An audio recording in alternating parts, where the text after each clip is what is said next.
Pumunta nga kami sa isa sa mga pinapasyalan dito sa Manila at ito nga ang Intramuros. Alam naman nating lahat na ang Intramuros o Walled City ay puno ng mayamang kasaysayan at kultura ng ating bansa. Nilibot nga namin ang buong Intramuros sa tulong na rin ng aming tour guide. Dito nga sinubukan namin ang sikat na winery dito sa Intramuros. Ako ba to recommend na lang po yung mas pala? Sige. Yun yung mga gusto ko mo yung pala decision ako.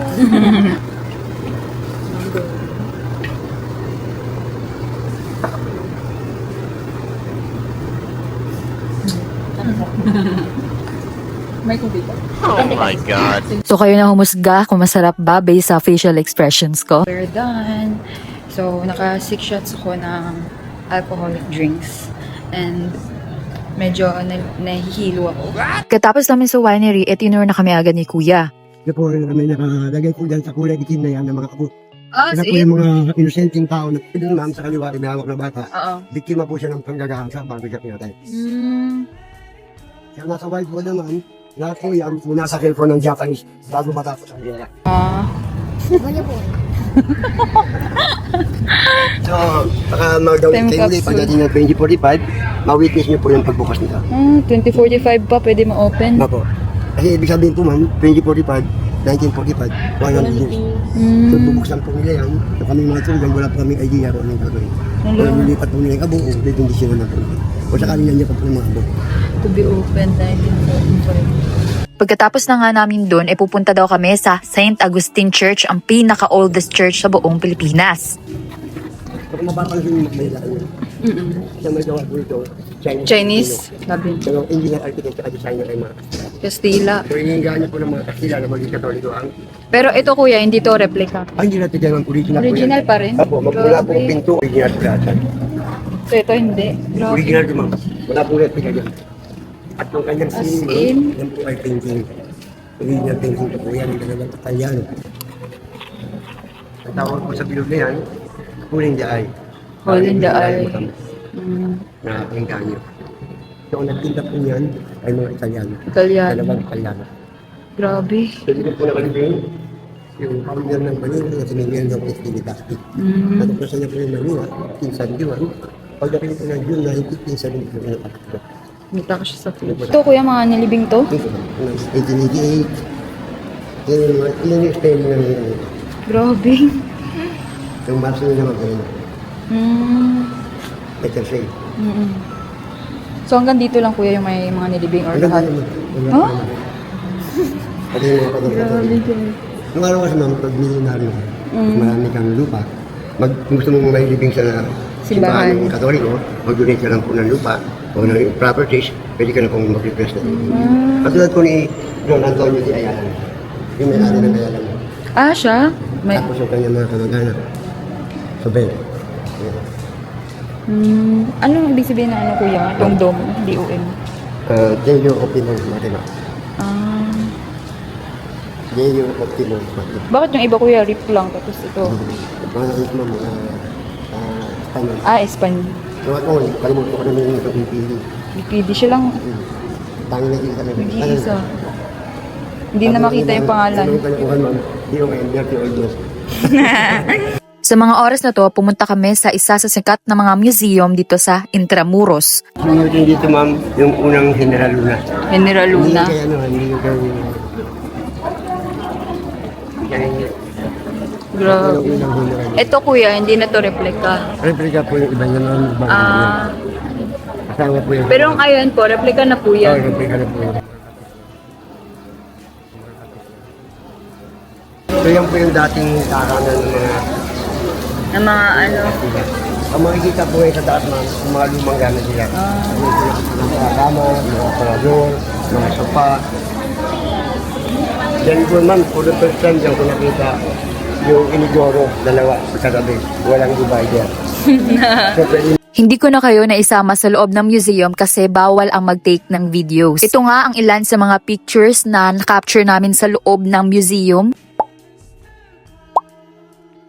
Sa mga oras na to, ramdam ko na talaga yung pagod sa paglalakad at kita nyo naman napawisan na talaga ako. Kasi naman sobrang init dito sa Intramuros at wala kaming dalang tubig man lang o kaya panyo. Kaya importante talaga kapag kapapasyal kayo, meron talaga kayong daladalang tubig para hindi kayo ma-dehydrate at syempre dapat magdala din kayo ng payong. Talaga nga lang naman namangha ako dito sa Intramuros kasi yung makikita mo dito is very historic pa rin. Literal na pinipreserve nila yung history at yung culture ng ating bansa. At ngayon, papunta na daw kami sa Fort Santiago na tayo. Fort Santiago, main attraction.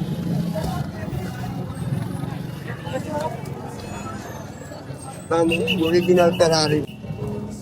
Ito yung original, kuya. Yan ang original Ferrari, ma'am.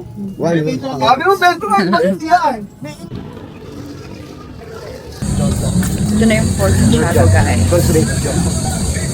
Mga bahay, nagiging kabitan. Mga bahay, kabitan. So, Fort Santiago na kami po. Established by Miguel Lopez Villegas. So, ang dapat lang pong ikulong dyan ay 100 tao lang. Grabe. Ang ikinulong po ng mga Hapon, 600. So, para po sila mga sardinas.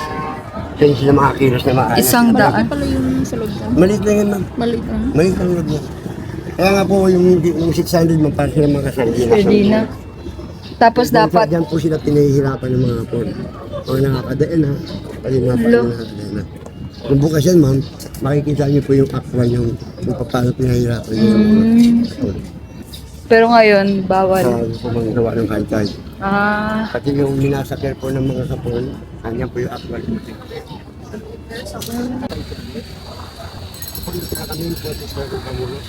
Tinayo po ng mga Kastila, yung 1574. Ang dati po nakatayo sa lugar nito ay palasyo ni Lara Silaman. Lara Silaman po ang kauhin. Hindi ko niyang silidyan ng mga Nawang kulungan sa mga Hapon. Yan po kasi yung si LPG Pilipinas. LPG ko rin. Ang pangalawang Pangulo ng Republika ng Pilipinas. Yan po yung gamit ng mga Kastila. Sama-sama po ito yung ginamit ng Kastila, ginamit ng Lugo na talaga eh. So, andito kami ngayon sa Fort Santiago. Ito yung pinaka-highlight ng Intramuros daw, according to Kuya. Yung tourist guide namin.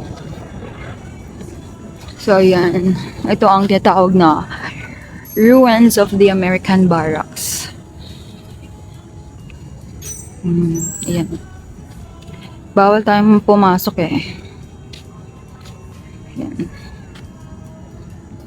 Ito kuya, ano tawag dito? mga art lang na yun. Art. Kasi balak po ng Intramuros Administration, natanggalin po yung mga squatter. So nag-ano po sila ng mga bahay-bahay. Para yan po yung maging bahay sa loob ng Intramuros. Hindi naman natuloy. Hindi natuloy. Kaya palitin yung mga squatter. Kaya nga. Ito po yung binamit yung mga Kastila na angkla. Angkla. Ito po yung mga bomba na ninulog ng mga Amerikano. So yung iba dyan mga matagpuan sa Manila Bay. Manila Bay na. Grabe. Before we start that,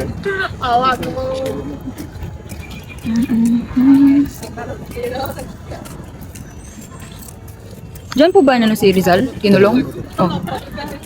yan po siya kinulong ng November 2. Bago siya inano sa Luneta po yan. Maglakad siya puntang Luneta. Luneta. Bagong bayan pa dati. Yung dahil sa libro na no No limit. limitang Henry. Ang laman po ng libro, religare sa mga Kastila. Kastila. Po na gwardiya, sige, mga original pa po yan. Original. Hindi na alam po rin.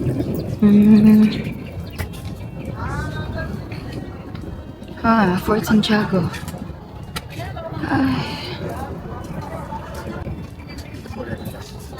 Nawasak po yan, yung pinasok po rito yung pangkulang na makano para iligtas po yung alam po yung tango.